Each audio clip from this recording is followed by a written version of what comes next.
In my previous video, we discussed how to become a pro boxer, but your journey is far from over, because now comes the hardest fight of all, and it's not in the ring. It's against the guys in expensive suits who can end your career with a fountain pen. In boxing, the most dangerous opponents aren't the ones throwing punches. They're the ones writing the contracts. This is the dark side of boxing, and if you don't know how to survive it, you're going to get destroyed. Let's talk about some of the biggest challenges you'll face beyond just your opponents, and how to deal with them. The promoter game. Welcome to the Shark Tank first. You need to understand what a promoter is. You think he's your partner, your ticket to the big time, and he is. But he's not your friend. A promoter's job is to make money, and he makes it off of you. The more you fight, the more he earns. The less he pays you, the more he keeps. It's that simple. And nobody in the history of boxing played this game better or more ruthlessly than Don King. Don King was a master. He promoted some of the biggest names in history: Muhammad Ali, Larry Holmes, Mike Tyson. He made them stars. He also allegedly bled them dry. His playbook was simple. Find a young, hungry fighter, promise him the world, and lock him into a contract so complicated he'd need a team of lawyers to understand it.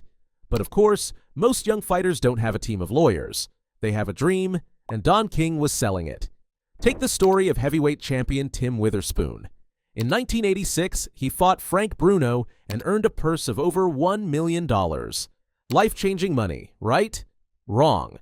After Don King and his son Carl, who was Witherspoon's manager, were done with their deductions, Witherspoon walked away with less than $100,000. They charged him for his own training expenses, his own sparring partners, even his own complimentary tickets. It was a masterclass in financial waterboarding. Witherspoon sued, and after a long legal battle, he settled out of court. But the lesson was clear. In the promoter's game, the house always wins. So how do the promoters do that? The contract, your career in chains. Let's talk about the contract, that piece of paper you're so eager to sign. You see a big number and your eyes glaze over. You don't read the fine print. Big mistake. That contract isn't just about one fight, it's about your entire future. And promoters love to load them with clauses that give them all the power. One of the most dangerous is the option clause. It sounds harmless. It just means if you win, the promoter has the option to promote your next few fights. Seems fair, right? He took a risk on you, he should get to reap the rewards. But here's the trap. That option can extend for years, sometimes indefinitely.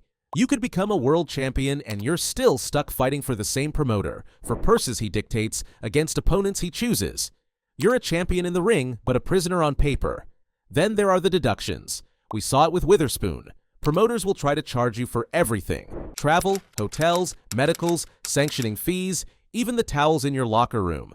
A $1 million purse can shrink to a fraction of that before you ever see a dime. And if your manager is also your promoter or is in bed with your promoter, you're getting fleeced twice. There's no one looking out for your interests. This is what happened to Mike Tyson. He was the most feared man on the planet, generating hundreds of millions of dollars. But he was hemorrhaging money to Don King. Tyson later sued King for $100 million, claiming he was systematically robbed. They eventually settled, but the damage was done. Tyson, the baddest man on the planet, was brought to his knees not by a punch, but by a contract. But things only get worse from here. Now comes the politics. The game is rigged. So you're winning fights, you're building a name, and you're the mandatory challenger for a world title. That means you get the next shot, right? Welcome to the wonderful world of boxing politics. The sport is governed by a messy alphabet soup of sanctioning bodies: the WBC, WBA, IBF, WBO. Each has its own belt, its own rankings, and its own fees. To get a title shot, you don't just have to be the best. You have to play the game. Your promoter has to have a good relationship with the sanctioning body president. You have to pay exorbitant sanctioning fees just for the privilege of fighting for a belt. And if a more marketable, more profitable fight comes along, guess what? You're getting pushed to the side. They'll order an interim title fight, or the champion will simply vacate the belt rather than face a dangerous, low-reward opponent like you. It's a system built on favors, backroom deals, and cold, hard cash. Fighters have been denied title shots for years, forced to take stay-busy fights for peanuts while they wait for their turn, a turn that sometimes never comes. It's designed to protect the champions, the cash cows, and to keep the money flowing in the right direction. Your talent can get you to the door, but it's politics that decides if you're ever allowed inside. But there is more to that. The money trap, from millions to zero. Let's say you beat the odds. You navigate the promoters, the contracts, and the politics. You become a champion. You're making millions. You're set for life. Or are you? The history of boxing is littered with stories of fighters who earned fortunes and died broke. And the poster boy for this tragedy is the man I mentioned earlier, Mike Tyson. Tyson earned an estimated $400 million in his career. $400 million. By 2003, he was filing for bankruptcy.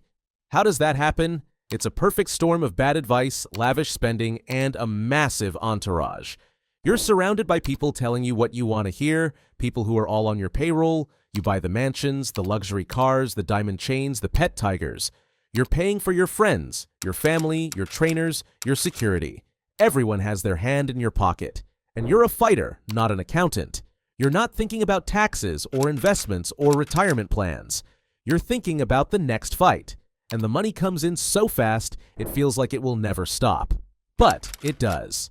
One loss, one injury, and the paychecks dry up. But the bills don't. Suddenly, that lifestyle you've become accustomed to is a crushing weight. This is the final trap. Even if you win the fight in the ring and the fight in the boardroom, you can still lose the fight with yourself. So it all boils down to one question: how to protect yourself. After all that, why would anyone want to be a pro boxer? Because it's the greatest sport in the world, and you can survive the dark side if you're smart. Here's how. First, get a good lawyer. Not your cousin who does real estate, a real experienced boxing lawyer. Have them read every single contract before you sign it. Understand the option clauses, the deductions, and the duration. If a promoter won't let your lawyer see the contract, walk away. It's a trap. Second, separate your team. Your manager, your trainer, and your promoter should be 3 different people. They should work for you, not each other. Your manager's job is to get you the best deal. Your trainer's job is to get you ready to fight. Your promoter's job is to promote the fight. If one person is doing all of it, you're the one getting robbed. Third, educate yourself about the business. Learn how the money works. Read about the history of the sport, the mistakes other fighters have made. The more you know, the harder it is for someone to take advantage of you. And finally, live like a fighter, not a rock star. The money is temporary. The brain damage is forever. Be smart with your earnings. Hire a reputable financial advisor. Invest. Plan for your future. The goal isn't just to get rich, it's to stay rich. Becoming a pro boxer is a dream, but the reality is a business, and a dirty one at that. You have to be as much of a warrior outside the ring as you are inside it. So now that you know the truth, what's it going to be? Are you going to be another statistic, another cautionary tale, or are you going to be the one who survives? Let me know in the comments what you think is the biggest trap in boxing. And if you're still crazy enough to want to do this, maybe check out my guide on how to actually become a pro boxer. Just don't say I didn't warn you.